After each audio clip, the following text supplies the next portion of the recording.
So we've got a drum track here which speeds up and slows down.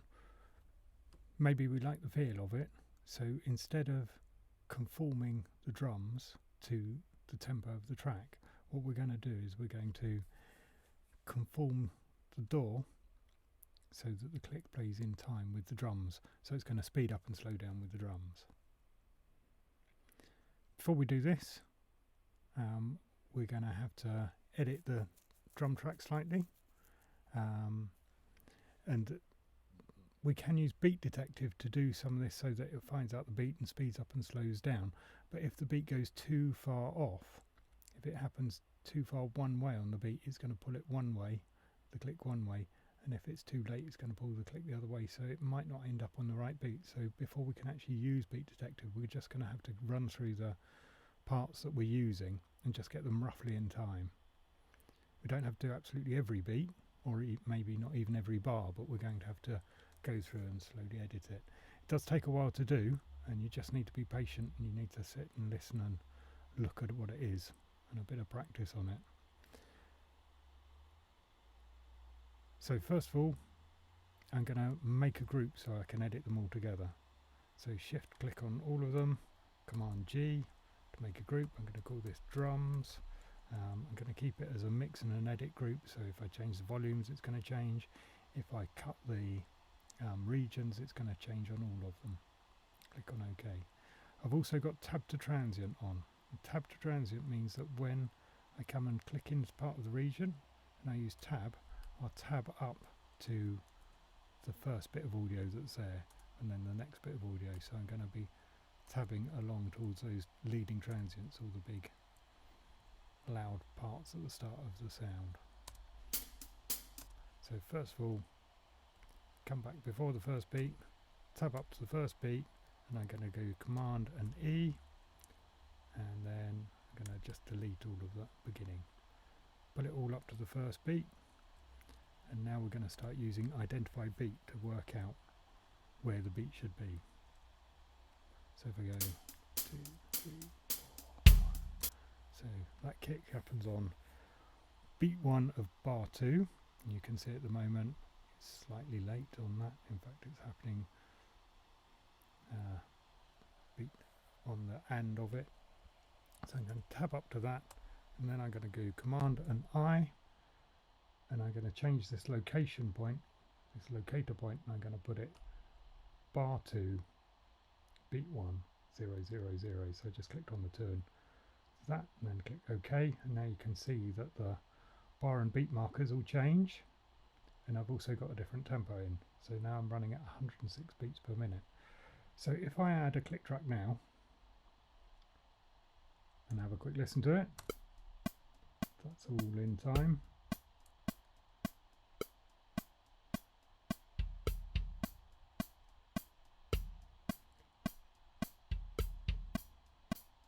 Now you can hear that there's flamming, it's going out with the click, so you can hear that the click's going out of time with it.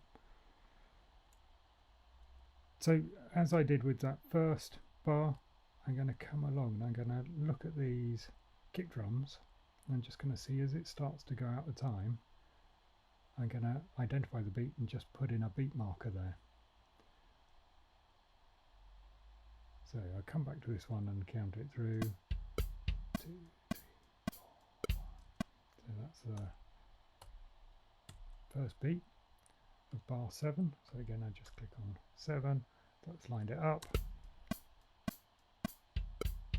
It's already going out there, so I'm going to come and line it up on that. 8.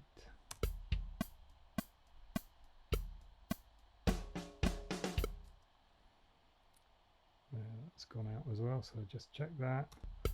2, 3, 4, 1, 2. Yep, so that does seem like that kick drum's on beat 1. So that's beat 1 of bar 10. Click OK.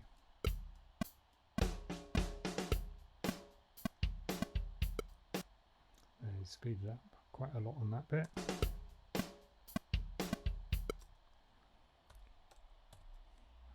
So it's quite time consuming, but you just have to keep on going through it.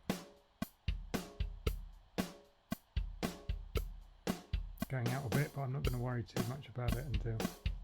There you go, it did go out too far there.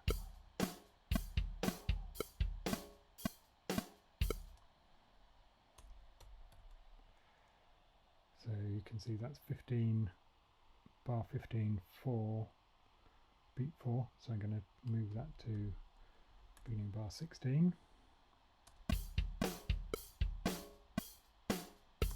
Just come back and check this bit. Few flames, but it's still working all right.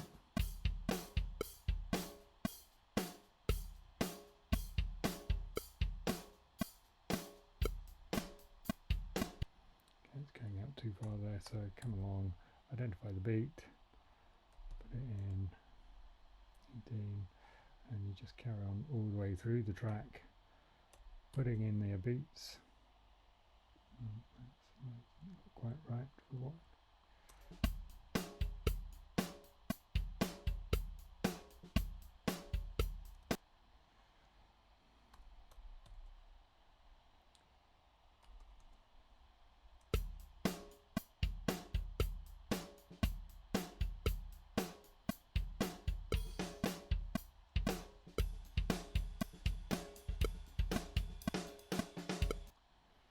There you go. I've actually come quite a long way down here, so when we do this one, we might want to go back. Look at these. Yeah, that seemed to be going off a bit, so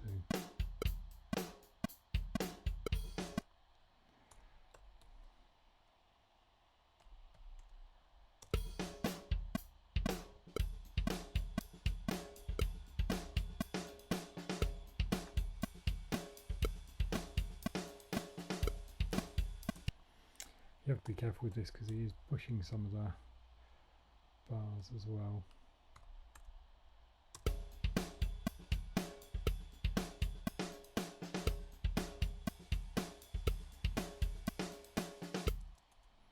There you go, so tap up to that very last beat. You always want to put the last one in there. So that's going to be bar 34.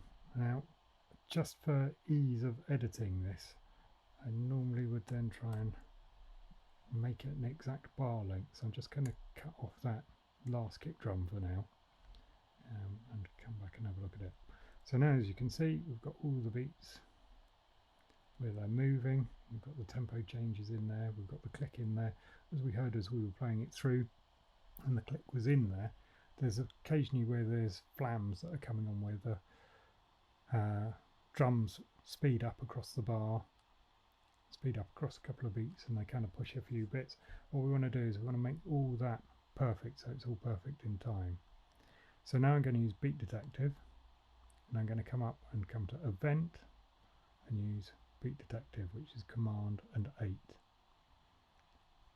Click on that. Now this shows us what we're going to be doing. We want to be doing bar and beat marker generation. We're working audio. I'm only going to select one part to start off with, so I'm just going to come off there and I'm just going to work on the kick drum to start off with. So audio, bar and beat marker generation, we're looking at the start of the bar.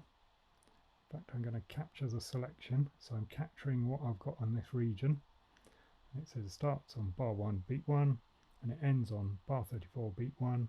Time signature is 4/4, it is, and it contains 16th notes in there. You can get it up to 30 seconds. You can put triplets in there, but we're just straight 16ths.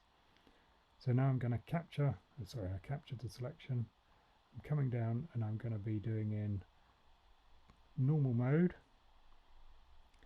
And I'm going to analyze, or get the computer to analyze all this and see where all the large transients are.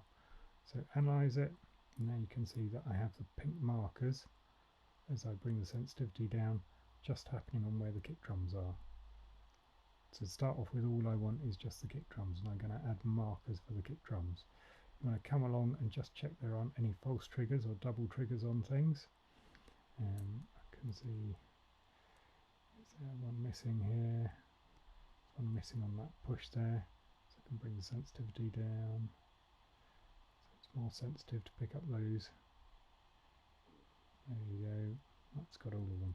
So once I've collected all those, I'm going to come into my collection mode and I'm going to clear it, and then I'm going to add all of the ones that I've just done here. Now I can come down and do the same on my snare, but actually what I'm going to do is I'm going to come down and do it on my hi-hat. So I'm going to come back to normal mode, going to analyze it, and I'll bring my sensitivity down till I'm picking up all the beats that are there.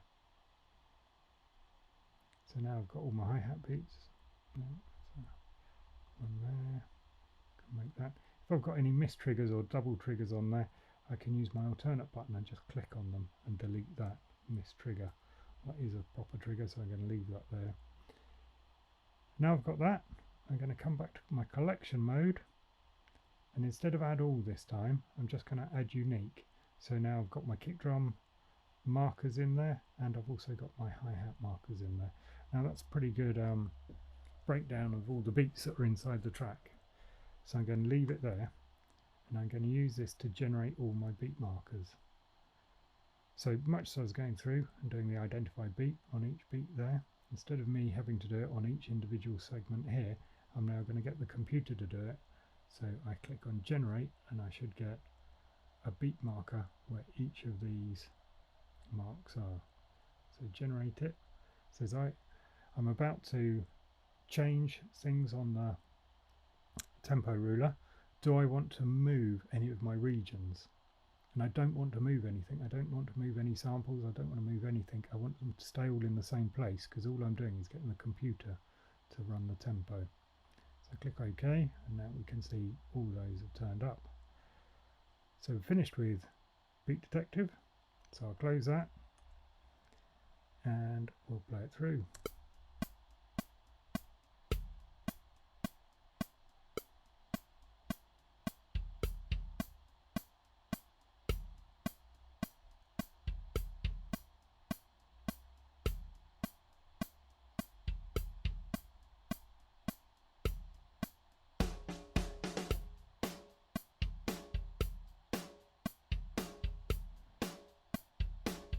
So I've got the exact tempo moving, getting the DAW to move the exact tempo to fit in with the drums that are there. So now if I wanted to sequence the part, I could actually quantize it to the beats that were there. If I want to edit, I can always edit on a beat now, so I can move things around slightly easier. If I was editing the drums and moving the drums around, I would want to put them on elastic audio, so that when I move them, they will change the tempo of the drum track along with the tempo of the DAW that's there. So now I've got that, and I've got the tempos all set. As I said, I might want to copy and paste things, so I might want it on elastic audio. I also might want to think, well actually I thought the feel of the drums was really good, but now listening back to it I'm not quite so sure, and I think I'd prefer it all on a static tempo. So I'm going to turn on elastic audio, and I'm going to make it a rhythmic, because it's not polyphonic sound, it is all about the rhythm on this. So I'm going to click on rhythmic, and the computer's going to take a few moments just to put it all in elastic audio. This now means that I can move these beats around, move them backwards and forwards in the beat, much like you do on MIDI. So I've got that there. If I bring this on to warp, and I'm also going to move this onto a tick based. Tick based rather than sample based means that it's actually looking at everything inside the region as well. So now I've got this, I can actually move my kick drum however I want to. So I can make it later or earlier. So you can hear that goes right out of time now. Put it back in, or I can even pull it earlier. In fact, I could pull it right up to that. So I'm still keeping it in time. And move it around, so I can move it backwards and forwards like that. I'm going to move all these onto tick based. So alternate, click it onto tick. Now that means that all these parts are locked to the computer's tempo. If I now delete these tempo markers, what's going to happen is I'll delete them all and I'll just be running at one tempo, and all the individual transients, all the individual beats will now move onto the new tempo that's there. So delete that. It happens quite quick. Let's do that again. Delete that. You see everything moves slightly. So now everything is locked to a single tempo. Let's make this tempo 120, so just move it quite right up here.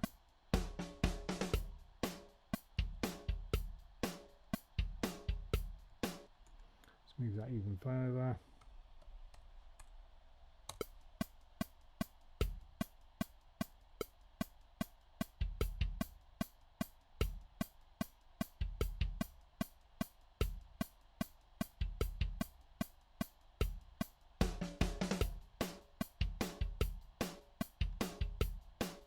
You can hear a small bit of artifacting coming on as you speed that up.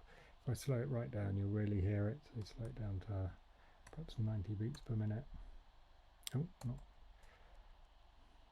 I can do tempo changes in there, but what I'm going to do is, at the moment, just do it on the whole track.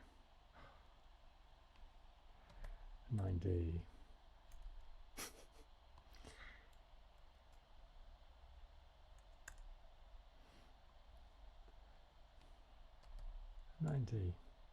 Beat one by one.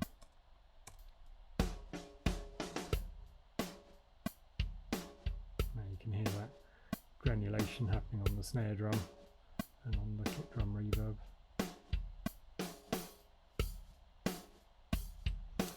So that gives you an idea of how you can speed up and slow down the tempo.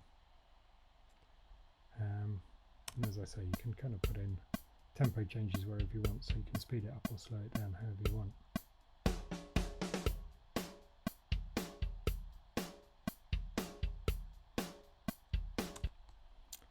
Thank you.